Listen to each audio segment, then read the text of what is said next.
Hi y'all, this is Brooke from Large Family Homestead, and today I'm going to talk about 10 things to consider before buying chickens.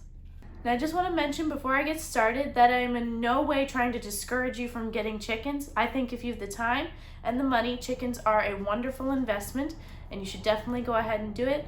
I'm just trying to make sure that you guys know what you're getting into before you go ahead and purchase your baby chicks. Point number 1, chickens are a serious commitment.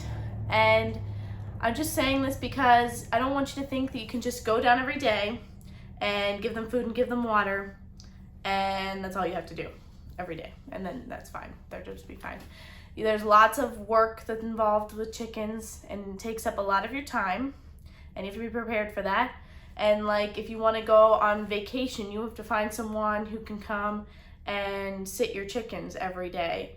Instead of like, your dogs, you can just go take them somewhere and they can stay with someone, even if they don't really know how to take care of dogs. With chickens, it's a little bit different. So just remember that chickens are a big commitment. Point number 2, hens don't necessarily lay an egg a day. So chickens do not lay an egg every day. No matter what breed you get, every chicken is not going to lay an egg every day. So if you have 3 hens, you're not always going to get 3 eggs every day, all the time. So you should think about that if you're going to purchase chickens. When you're thinking about how many hens you need to feed your family eggs, you want to consider that. Point number 3, before getting chickens, make sure that you have a spot picked out for your chicken coop.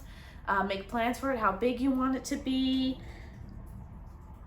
Make sure that you have it so it's easy to clean. It protects your chickens from the elements, whether it gets hot in your area or really, really cold. You want to make sure that they have a nice, secure home. Point number 4, chickens will dust bathe where they want to, and you'll definitely need to plan for that. So our chickens, we let them free range only in the afternoon in our backyard. They do have a small run area, but during the afternoon we let them free range in the whole backyard. And they have decided to dig a hole under our house. And this probably isn't the best place for them to be digging a hole, so I've had to set things up to stop them from digging too far. But you'll want to plan that if you have chickens and you do decide to let them free range outside of the run you've already set, they're going to dig holes where they want to. Point number 5, make sure you have an area where a sick or injured chicken can stay away from the flock, because if you have a chicken that's sick or injured, if you leave it in with the flock, they're going to pick on it and bully it, and it might not get very well and it might die.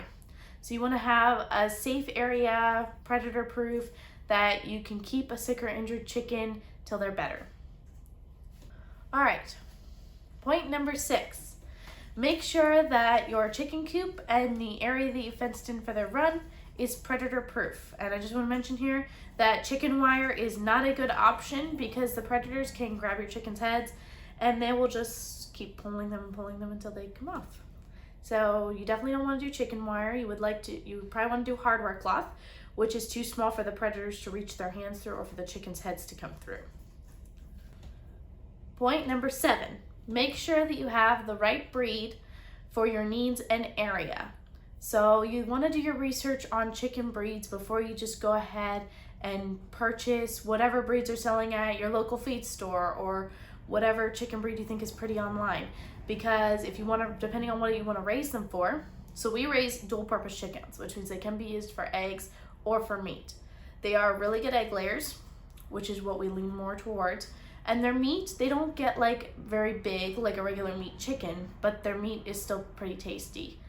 So if you want good egg layers, you're going to want to look at good egg laying breeds. Or if you want meat birds, you're going to want to look at good meat breeds.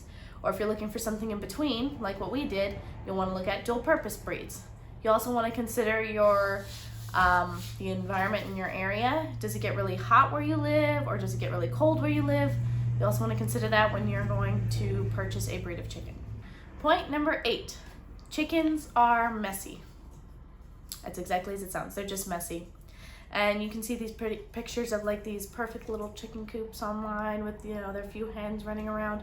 That's not how it is. They're messy. Their run's messy. Their coop is messy. No matter how much you clean it. You'll go in there and you'll clean the whole thing and within like an hour it'll look exactly as it did before you cleaned it. Point number 9, have a plan for extra roosters. And even if you're not thinking about purchasing roosters and you just want to purchase hens, you also want to keep in mind that when you purchase sexed chickens, that they use a method called vent sexing, which is only 90% accurate. So you may end up with one of your hens being a rooster. So you want to have a plan in place for what you're going to do if you end up with more roosters than what you want, or if you end up with any roosters if you didn't order any. And you also want to keep in mind that roosters are illegal in some areas. This is most of the time like big cities like Dallas and New York City. So just make sure if you live in a big city that you check the rules and regulations there as far as keeping chickens. Also keep in mind, if you live in an HOA, you'll want to check the rules there as well, as far as if they let you keep chickens, or if they let you keep roosters with your hens, or if they let you keep hens at all. And this brings me to my last point, point number 10. Roosters are loud, very loud, and can be aggressive. So we'll start with the loud. Roosters are just loud, like really loud, really early in the morning. So you'll want to keep this in mind if you have neighbors, or if you don't want to be woken up at 5 o'clock in the morning by your rooster crowing. So, and you also want to keep in mind they can be aggressive. No matter what breed you get, even if it's more of a mild-mannered breed, they still can be aggressive. It depends on the specific rooster. So just keep that in mind. If you have kids running around, you don't want them to be attacked by a rooster. Thanks y'all for watching. If you liked this video, go ahead and give it a thumbs up and share it with other people. If you have any questions, go ahead and put them in the comments below. And if you already keep chickens and you think of something else that people need to consider before owning chickens, go ahead and put it in the comments. So make sure you guys subscribe and share, and we'll see you guys next time. Bye.